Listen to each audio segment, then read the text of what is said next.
Маяк передает легкую музыку. Welcome to the American Dream Podcast Season 2, the show where I interview immigrants from all over the world to hear their perspectives of the American dream. I'm your host, Ekaterina. Привет!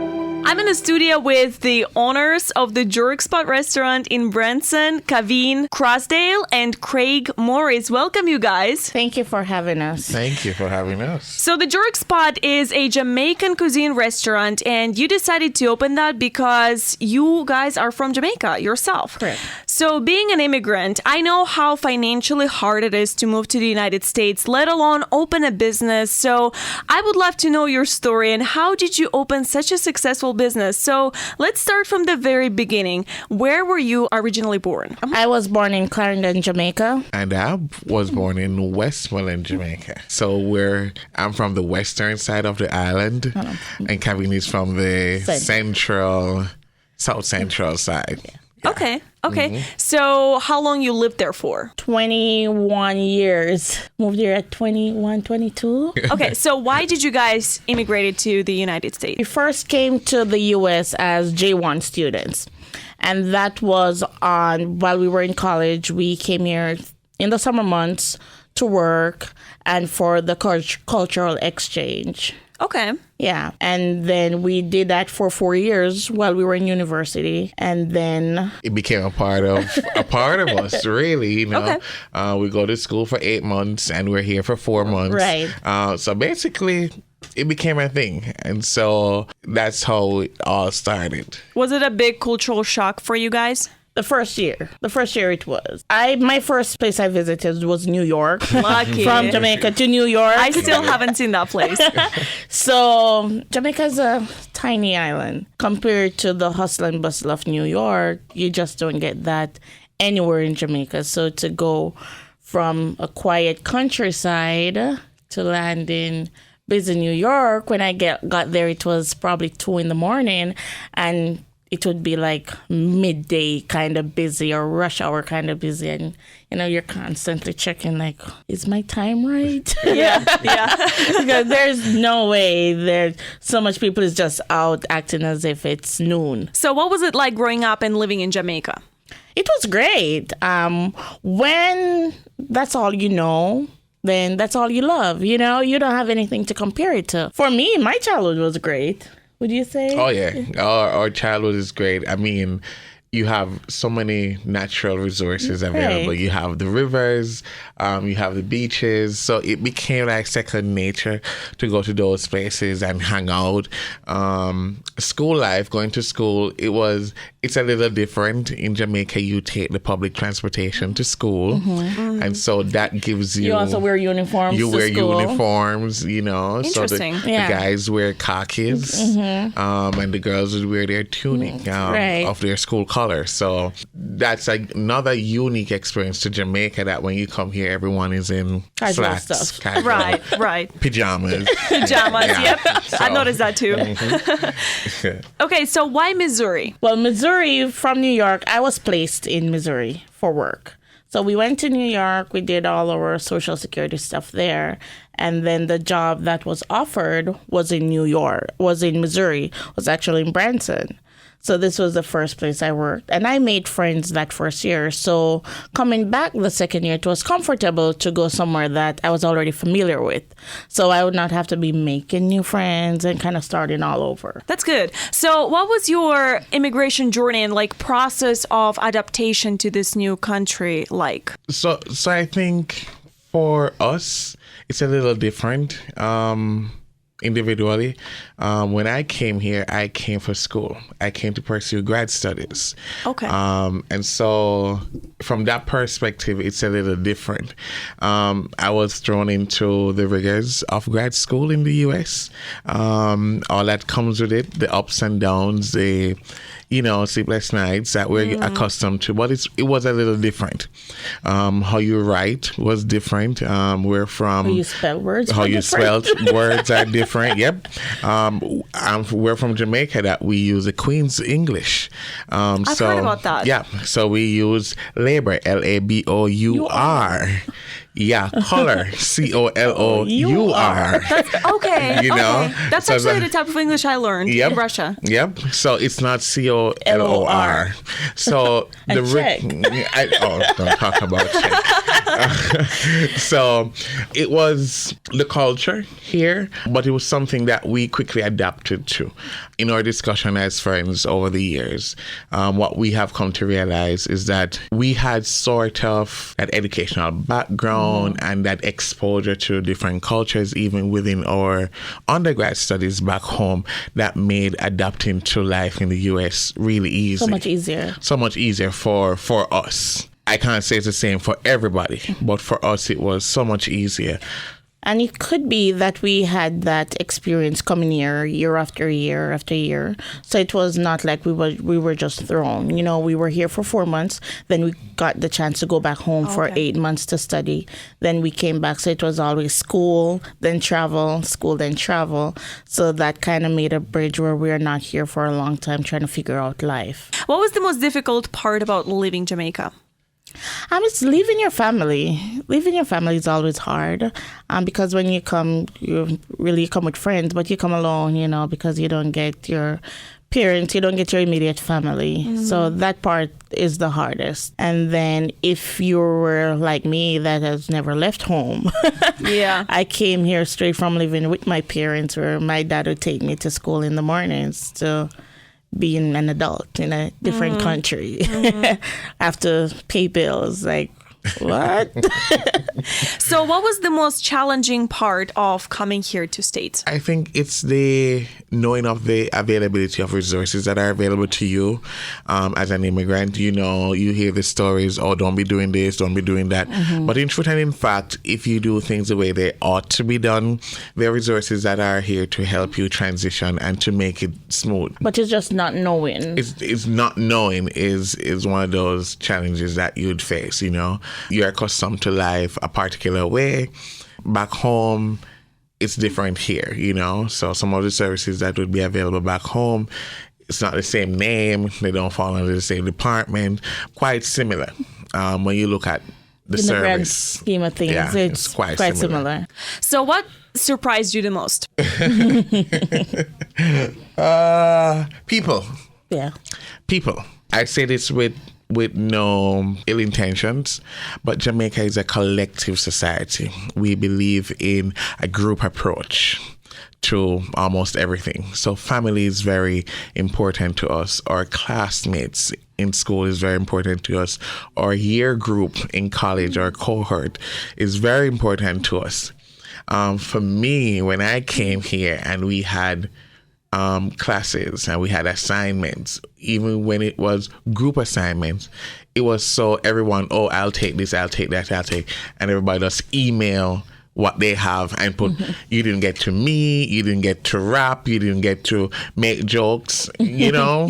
Typical group meeting. I guess it's the experience that we're used to, you know. In undergrad, You know, we have a group work, we're all going to meet, we're going to discuss, and then we're going to dissect what we're going to do, you know?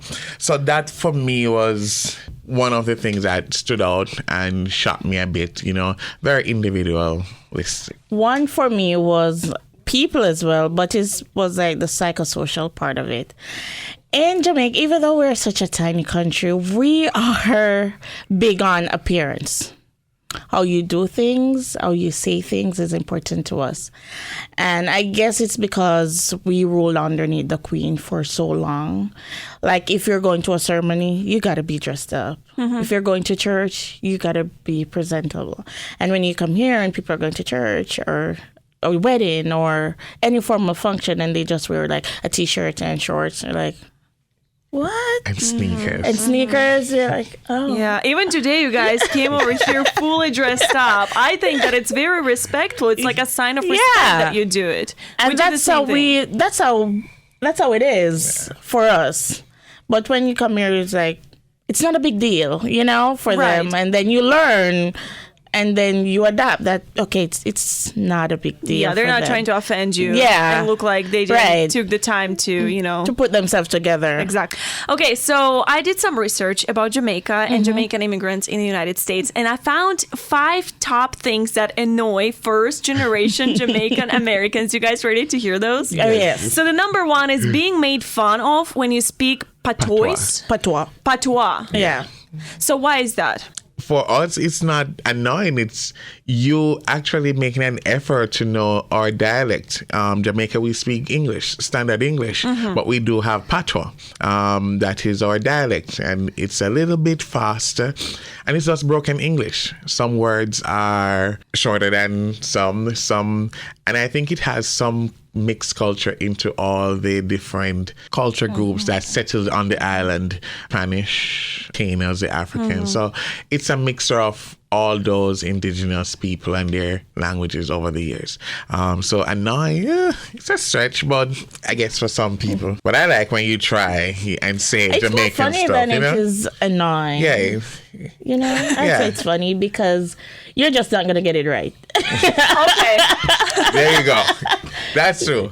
Like, what's up? Wagwan. Yeah. You know, Wagwan is what's up. Oh my God, that's the word I wanted to say to you. Wagwan. Wagwan. Wagwan. Yes. It took me forever to pronounce that, by the way. See? Okay, so the second thing is not knowing the correct word for things. You can see that. Yeah. Yes, you can see that. That is true. Because in Jamaica, all right, so in Jamaica, the hood of the car is called the bonnet. So everything is under the bonnet. Here it's the bumper. Here it's the hood. Yeah. The wood. Everything is under the wood. But the bumper is at the back. And then the bumper is at the back. But the bumper is at the front And here the too. So, That's but it's the wood. confusing. Yes. Oh my God. So And for then us- in Jamaica, an avocado is a pear. So we would say, oh, I'm going to have pear Pear. with my dinner. Here it's avocado.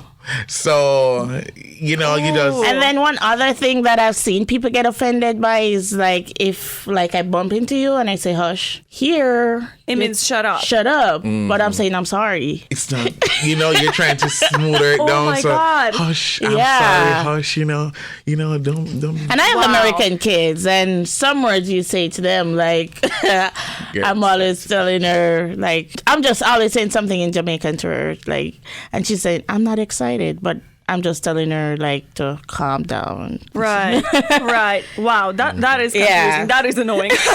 I'm sure that is annoying to you guys. Okay, so the third thing is always eating Jamaican food as a first-generation immigrant. I mean, that should be your first choice. Yeah. And then everything else afterwards, Then you know. if there's no Jamaican food, then you go to option 2. Then you go to option 2. So I read about that, and it says that some people were just mad that their parents didn't let them eat enough of American food to experience the culture. I guess that I can see how that can be true because I force my kids to eat Jamaican food too. So they go to the cookout, they go to Thanksgiving, ain't got no turkey, you're going to get the Jamaican stuff. You're gonna get Yeah. some jerk chicken. jerk That's what you're chicken, some getting. curry goat, some oxtail, some Oxtail, rice yeah, and yep. beans. That's what you're getting. That's what you're going to get. So, yeah, that's true. Okay, so the fourth thing is trying to teach your family to be more sensitive. Jamaicans are generally polite, but tend to be very direct. They are. Yeah. So in the direct. United States, that can be taken as rude or offensive. Really fast. Here, like, talking about weight is really sensitive. Like, nobody talks about other people's weight. Or if you talk about somebody's weight, then you're being real disrespectful. Or mean. But in Jamaica, if you're a little heavy, they're going to tell you, like, Girl, you're heavy. you're fat. Or they have words like fluffy. You know, Yeah. you're not going to say fat, but you're fluffy, you're thick. Or if your clothes don't look good, they're going to say, like, do you have anything else to wear? You know? I actually like that. Yeah. I think that's the similar mentality to where I grew Yeah. up too. Yes. Pretty direct, and They we're not are. gonna lie and be like, "Oh yeah, that's cute," No. but would you? Yeah. No, they're not. No. Okay. And so the last thing is being told you are not Jamaican. So for somebody who, First generation. They are not. so that's true. Being That is told you true. are not Jamaican. Yeah. I can see how that could be. You're not really Jamaican, Yeah. but you're Jamaican. You're You of know, Jamaican descent. You know, so we Yeah. can see how that's You're annoying right. too. Yeah. That's what Zuri. if you Yeah, look at it. because I understand, because now that I have kids, like, they don't know enough to be considered Jamaican. And if they're still this way when they're older and adults, I'm like, you don't get to call yourself Jamaican when you don't even like the food. You know what I mean? Right. Okay. They want McDonald's, like... Yeah. Pancakes. Pancakes. Mac and cheese. You know. Okay, so if someone you knew from Jamaica were planning on coming to this country and this community specifically, what would you tell them to expect? I would say I would tell them first and foremost to do their research before traveling. You know, we're at the age in life where you can Google the street that you're gonna move on. At least see what it looks like. We have Facebook available to us where you can hop on Facebook and find groups from the community, so where you can join to get a better understanding of what the people that you're going to be amongst are like, what their mental state are like, how they think, how they operate. So that would be first and foremost. And then I would tell them to not come with a high expectation, because then when you set those expectations and they're not met, then that's when you get homesick real fast. But be open to what you know about the U.S. for everything, good, bad, and different, because it's here. So be open when you're coming, and then I think that will make transitioning much more easy for you. Yeah, being open, ready to adapt. Yeah. But knowing who you are and standing your ground and being true to yourself and your culture. Don't get lost in, you know, if that's you, fine, but don't get so lost that you lose yourself and your identity, you know. Thank you so much, Cavene and Craig, for sharing your story with us. We got to take our break. We'll be back right after this. Welcome back. You're listening to the American Dream Podcast. I'm your host, Ekaterina, in the studio with Cavene and Craig. So it seems like Jamaica and United States are like a brother and sister. Historically, the United States was one of the first countries to recognize Jamaica's independence in 1962. And right now, according to the 2010 U.S. Census, there were almost 1 million Jamaican Americans. So to me, it seems like Jamaica and the United States has a pretty good relationship. However, it's very hard for a Jamaican person to immigrate to the United States. In between 1930s and 2000s, the Jamaican American dream was just to move here. So what do you think about this? I think a part of what makes it so difficult is the illegal immigration, you know, so it makes it harder for, say, legitimate right to be allowed a visa to come here when there are so many people undocumented, you know, for whatever reason. That's not really my business to speak on, but I think that's a part of what makes it so difficult. But I think if you are here and then you're petitioning for someone there, it's not hard from my experience, because I've lived here for 10 years and I petitioned for my mom, and that only took us a year with no hiccup at all. And two, you have to look at historically what drove people from Jamaica, like in the 70s and the 80s. At that time, Jamaica was facing a lot of political unrest. People just weren't sure of their future. There was the rumors that one political party was becoming a communist party, and rumor, as I said. And so people were fleeing for a better opportunity for themselves and for their families. So I feel like most immigrants that I spoke to so far has materialistic view on the American dream. What about you guys? Is the Jerk Spot restaurant your American dream? And since you have it, it became true? Well, it's a part of realizing what that American dream is. For me, that American dream is financial freedom. And financial freedom is being able to live how I want to, not going to a job, you know, not requesting time to spend with my family. That for me looks like doing what I want when I want, because I have the finances to allow me to do it. And that is my American dream, to provide a life for my children that is not stipulated by what my boss says. If I want a vacation tomorrow, I can go on that vacation tomorrow. And that's very important for me. I don't know what the American dream is, you know, but for me and my family, we want financial freedom. And it is to do what we want when we want. What about you, Craig? It's pretty much the same. It's being able to live, dream, explore.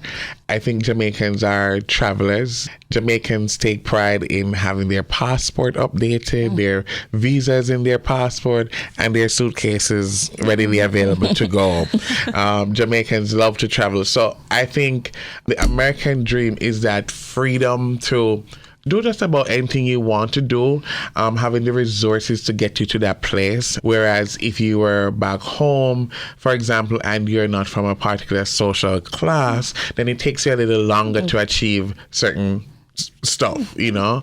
So the American dream is that financial freedom. For me too, it was access to a first world education, you know.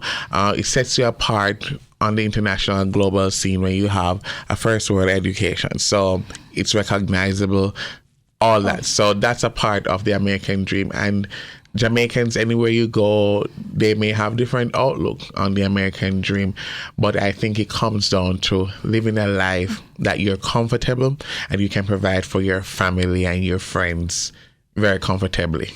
Okay, so you decided to go after that financial independence here in the States, that American dream, with a restaurant.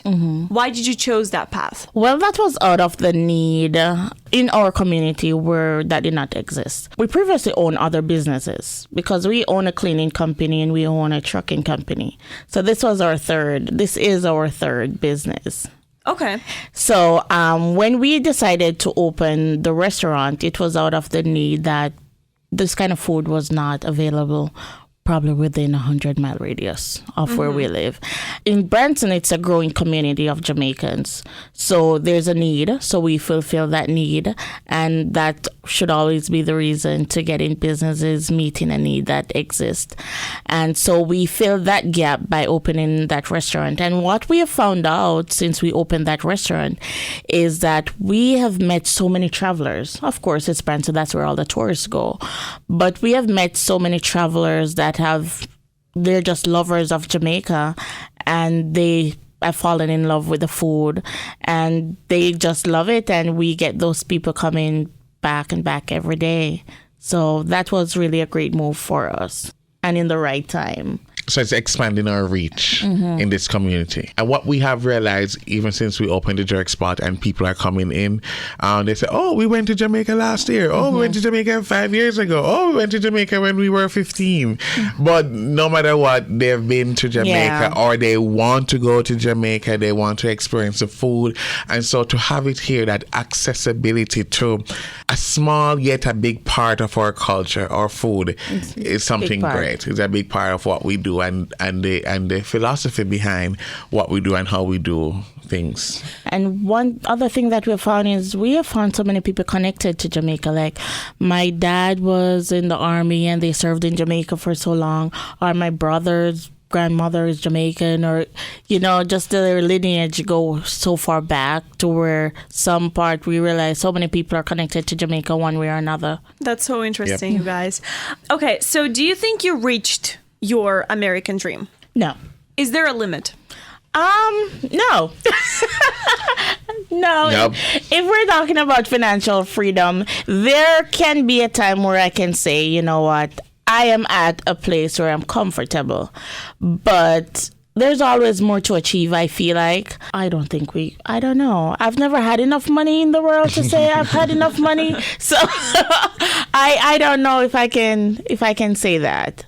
So there is no limit. No, not to what you can achieve. The sky's the limit about what you can achieve in any aspect of your life. Because when you get to a point, I got more here. Oh, I can go here. So there's no limit per se. We just continue to aim for greater things. Upward mobility. Forward ever, backwards never. Is it hard to own a business in the United States being an immigrant? I think the hardest part is building a great team.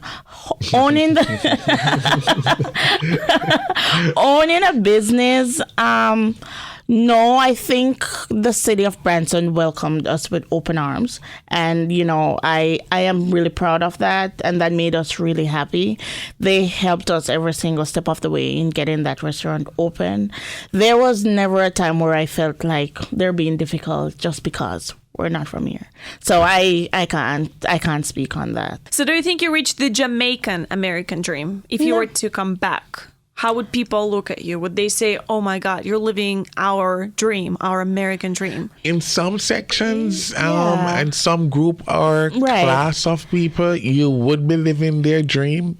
Maybe among my peers, it could be looked as I am doing well. Mm-hmm. But there are also other people in Jamaica that's doing way much more, and you want to go to your highest level, So if you can achieve greatness, then we should all excel to achieve greatness just the same. If someone you knew from Jamaica were planning on coming to this country for their American dream, where to start to become financially independent? Define your American dream. Right. Define what makes you happy. Define what you want out of life. And know that, yes, it's going to change because as you grow and more experiences, you make different decisions. But knowing what you want for yourself. And it's important. It's not for family. It's not for friends. It's for you. You have to know what you want for you. Where do you see yourself, And if you have that and you zone in on that and that's your mantra, that's your motivation, once you get to point B from point A, you'll get to point C from point B. So that's important. For us in Jamaica, I think another thing too, racism is an issue. It comes up every now and again in what we do. But as a Jamaican, we're not used to it. So that's going back to one of your previous questions, something that stood out. It never really stood out, but then when you're racially profiled, then you say, oh, this is what it feels like.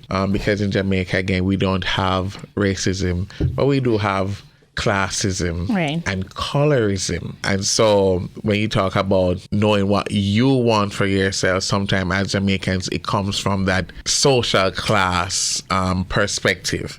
And most people always tie what they want to do and what they want to achieve based on that social class, They want to be in the upper, so. Well, thank you so much, Craig and Cavene, for visiting me today. Don't forget to like us on Facebook and follow us on Instagram at Podcast TAD.